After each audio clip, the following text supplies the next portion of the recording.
Thank you very much, all of you, for enduring this today. I know it hasn't been easy with the indoor air. My name is Rodney Palmer. I worked as a journalist in Canada for 20 years. I was an investigative reporter for the Canadian Broadcasting Corporation, and I was a foreign correspondent for CTV News based in India and China and the Middle East. My job on a daily basis was to determine fact from fiction, to understand who's telling the truth and who's trying to manipulate it. And those skills have come in handy over the last 5 years. When my children were both coming home from school with red faces and red ears, weak and limp and agitated, we wondered what could be causing it. We spent a year trying to zero in on allergies. We did allergy tests, we withheld foods, we introduced them, reintroduced them, but there were no solid answers there. It wasn't until my wife was suddenly struck with nausea and a severe headache in our daughter's kindergarten class that we got our first clue. This was the same symptom she gets when she's using a cell phone. She can't really use a cell phone very much. But there was no cell phone in the kindergarten class. She asked if there was Wi-Fi in the classroom, and the principal said yes. The transmitter's right there, right above your head. Isn't it great? I find it deeply curious when I hear the ridiculous comments from people like Dr. Robert Tarswell, who stated earlier today that studies show it's all in our heads. My wife didn't know there was Wi-Fi in the school when she contracted a debilitating headache. My 4-year-old daughter didn't know what Wi-Fi was when she dragged herself limply out of the school every day. And my son's ears were red hot for months before we knew Wi-Fi was in the school, or even that it might be harmful. I also hear special interest groups represented by people like Mr. Lauren Trottier, who also addressed this panel today. They brand scientists as activists when their findings don't fit his business model. When they don't like the message, they disparage the messenger. At my own child's school, Mountain View Elementary in Collingwood, Ontario, we bypassed the opinions of these business people and we went right to the source like a journalist would. We asked the mothers if their kids were healthy, and we got a consistent answer from about half of them. For 18 months, they'd been in and out of doctors' offices with a range of neurological symptoms. By coincidence, it was 18 months when the school installed the Wi-Fi. And we found out that at least 4 children had developed erratic tachycardia that confounded their doctors, and they were wearing heart monitors to school. The older children, who were a little more aware of their bodies, told us they had blackouts in certain areas of the school. One even said he couldn't hold a pencil inside the school. And these were all symptoms that occurred daily at school and disappeared on weekends and holidays. And we found out that the school board had installed a wireless internet system powerful enough to run 300 computers at once, and they thought it was awesome. There are only 7 computers in this school using this system. The parents of the affected children offered to pay for hardwired connections so the kids could feel healthy at school again. But the Simcoe County District School Board said no. They said the children must be exposed to Wi-Fi at school. Even the children who were sick and presented to the school board themselves were told, no, you may not plug your computer into the wall. You must sit all day in a sea of microwave radiation. Their reason, Safety Code 6, it's safe. Safety Code 6 says we don't have to listen to your complaints. They use Safety Code 6 as an excuse for everything. It was the only thing they had. They wouldn't tell us when it was installed. They wouldn't give us access to attendance records to try to figure it out for ourselves when it started. We wrote to the school board officials, public health officials, cabinet ministers. We did all the due process that you're supposed to do, and they all responded with the same cut and pasted answer. Safety Code 6 says we're wrong. There are no health effects. 2 children have dropped dead in Simcoe County schools since the Wi-Fi was installed. Their hearts simply stopped beating. One was named Jenny. One was a little boy named Chase. It's curious, but this would happen twice to children just over 10 years old. There are only 50,000 students in the entire school district. I did the research to find out if this was maybe normal or abnormal. Turns out the estimate is about 1 in 1.3 million for childhood cardiac arrest. This was 20 times higher than expected. 20 times far exceeds the level of a suspected environmental influence. And it should have been examined. It should have triggered a public health investigation. But it was only 2 kids, not a high number. Then it happened again. In another Simcoe County school, to a 13-year-old. He dropped from cardiac arrest in the schoolyard. Lucky for him, he was revived by a defibrillator after someone called 911. He was evacuated to Sick Children's Hospital in Toronto and had a pacemaker installed in his heart. Then within the year, it happened again in another Simcoe County school to a 16-year-old boy. He was brought back to life by his gym teacher using CPR, evacuated to sick kids, and got a defibrillator installed in his heart. This was 4 kids with cardiac arrest. It brought the observed rate of juvenile cardiac arrest in Simcoe County schools to 40 times the expected. The only response by the Simcoe County School Board has been to install defibrillators in 100% of our schools. I alerted the Simcoe County Public Health Department about an illness cluster in our school that I believe deserved investigation. I was told that according to Safety Code 6, this was impossible and did not warrant investigation. So as a trained reporter and a very experienced one, I read Safety Code 6 to find out where it said no one had to investigate a rash of unusual symptoms emerging after the installation of a new technology. I noticed a critical statement at the beginning of the document that we're all talking about here today, and I'll quote from page 3 of Safety Code 6 in case you haven't read it. In a field where technology is advancing rapidly and where unexpected and unique problems may occur, this code cannot cover all possible situations. But that's not how it's being applied. The levels of safety were determined 3 decades ago and are being applied to a different world. The 21st century school is awash in microwave radiation. Children don't like to stay home from school. The special interest groups who call themselves skeptics say it's all in their heads. So how would they scientifically explain erratic tachycardia measured on a heart monitor, where a child's heart moves from 68 beats per minute to 200 beats per minute in a single beat? How is that heart monitor measuring something that's in the child's head? One parent asked if her son could be moved to the back of the class away from the transmitter because he had a headache. He left the house every morning, healthy, and developed headaches shortly after sitting down at his desk. The teacher said no. The school board told him he's not allowed to accommodate any student based on an illness from Wi-Fi because it doesn't exist.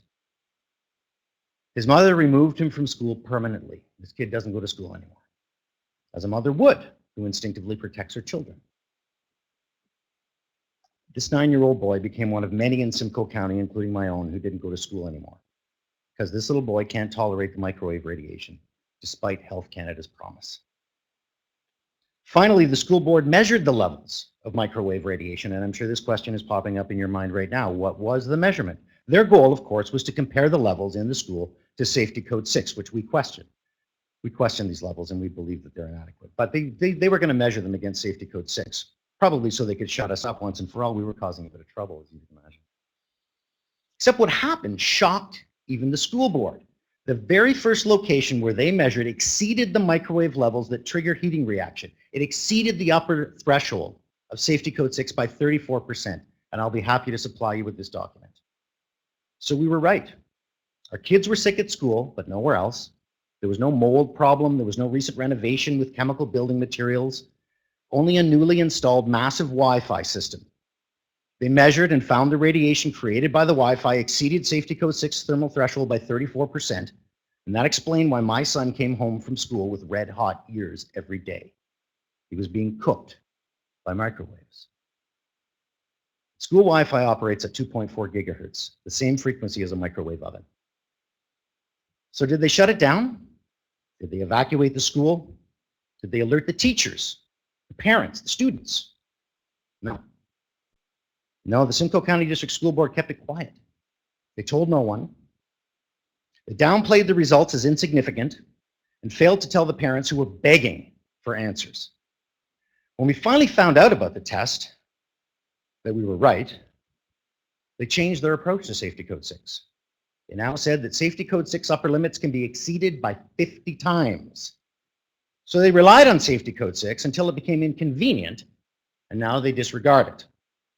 They will expose our children to as much radiation as they want in order to connect 7 computers to the internet. No matter if kids are too sick to go to school, no matter if kids drop dead in their gyms, no matter if their own metric of what is too much radiation has been exceeded in a school where kids are commonly wearing heart monitors. This is real. You can look this up in the newspapers. Fast forward 3 years. My kids are safe. A local private school decided to dismiss Health Canada, take its Wi-Fi out to protect the children. And I have to spend tens of thousands of dollars to enroll them when we have a perfectly good public school system. Because the school that my kids go to chooses just to keep them safe, while the public school system chooses to intentionally expose them to microwaves that exceed Safety Code 6 limits. A grade 8 boy from Mountain View School had to leave recently because he developed pancreatitis. He's 13. I've been told by doctors who are pediatricians that they've never seen it. Grade 8 boy in the next school over developed cancer recently. Is it because of the Wi-Fi? Well, nobody knows because nobody's going to check. Not even when the kids drop dead in their gyms are they going to check. So why is it that nobody pays attention to this obvious problem? I submit that Health Canada is manipulating the system. I've seen their officials mislead reporters on national television, stating that there is no evidence of biological effects of microwave radiation below thermal levels when there is plenty of evidence. Stating that kids and fetuses can tolerate 50 times more radiation than the thermal threshold. Well, there's no evidence for that. Not anywhere in the literature. I've had serious biologists and physicists tell me that Health Canada officials look like fools on this subject. Part of my 5-year journey for the truth in this matter has led me to several medical conferences. There are doctors gathering annually in the United States who are grappling with the increasing number of patients in their offices with sudden onset chronic illness. So far, they report that the symptoms can abate if they're able to turn off their newfound wireless devices. But it's tough when the entire health system is perpetuating the lie that their symptoms are fake based on the deeply flawed document that we're discussing today. Members of this esteemed panel, regardless of what you write in your report at the end of this process, there is an epidemic emerging because Safety Code 6 has fallen behind the times. You've heard only from a small fraction of them today. The Globe and Mail newspaper reports that Women's College Hospital in Toronto is admitting 5 new patients a month into their mental health clinic. The Complex Chronic Disease Program in Vancouver states that they are overwhelmed by medical referrals for electrical sensitivity and they can't keep up.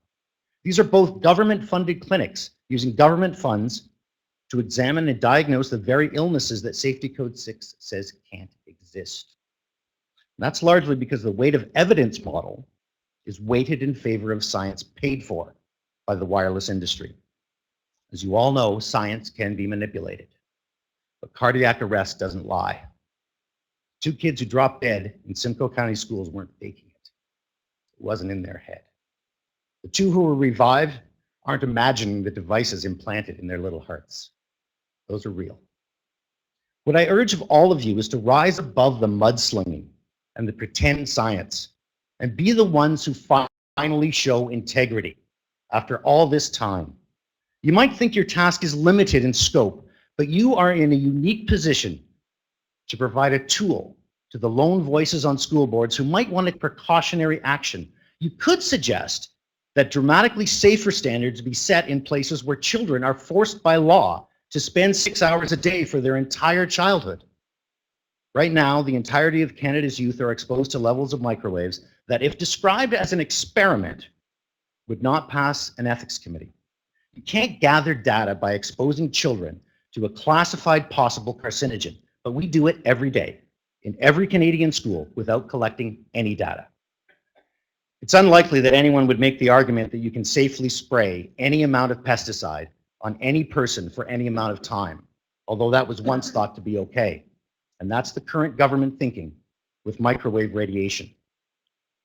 The arc of this public health disaster is still on its upswing. Today, you have the opportunity to tip it in the other direction. Simply let Health Canada know that stricter safety standards are required for children and pregnant women.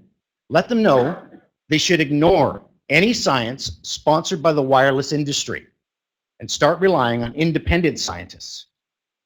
Children know one thing instinctively, that it's wrong to tell a lie. As long as we pretend no one is suffering, this entire process is a lie. Let's start acting like children and tell the truth. Thank you. Thank you. You made a comment when you quoted from Safety Code 6. You seriously think this panel has not read Safety Code 6? I don't think that for a minute, sir. Well, that's what you said. You said, I apologize if I offended you on that. In case they haven't read it, you said. Is this your only comment on my speech? No. Okay. No. Part of it may have been rhetorical. You may have zoned in on that a little bit. Excellent. Any comment? I just have a question. You mentioned that there was a reported case of a school that had exceeded safety code 6. Yes. Would you like the report? I liked it. Yes, please.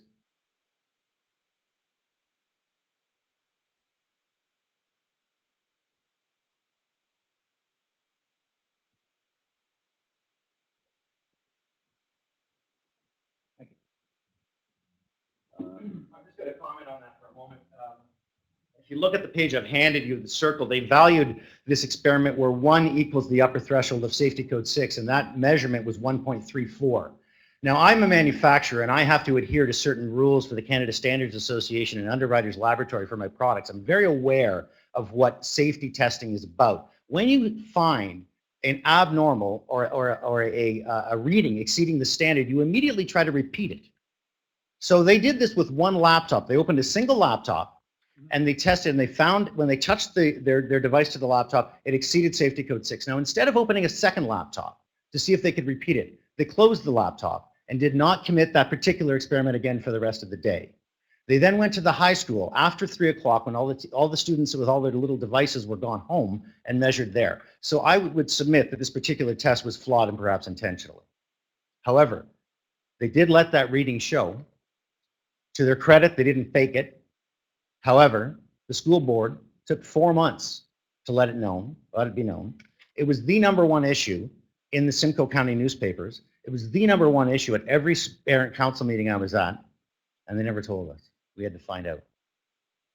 Brian, you have a comment? Yeah, I have a comment. It's really a rhetorical question, but in your career as an investigative journalist and in my career as a scientist, the thing I fear most is being wrong.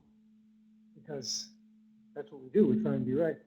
Why do you think some of these people that you reported to us don't have that same sort of fear? You may not have an answer. You know, my thoughts on why they don't do it are my own. I really don't know. Only that perhaps somebody who's reached the pinnacle of the public health department is more political and bureaucratic than they are medical anymore. And what they value more than truth is hierarchy. This is again my only opinion and my sense of it. But it's a fact, and I have said these things, which could be actionable, and I would be happy any day to stand before a judge and show the evidence. Any other comment? Question? You have a copy of notes? Absolutely, I have a clean copy over here. I'd mark this one up. It's my old habits as a journalist. Oh, yeah. It's just over here.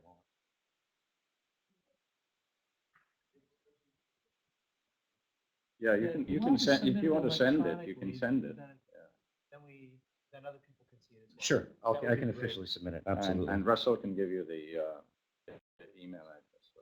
Send it. You had said you might have some other comments. You No, know, I just don't the have one any about the other rhetorical comments. question. No, Okay. no. I'm not a member of the panel. I just, actually, I lied. That was my only comment.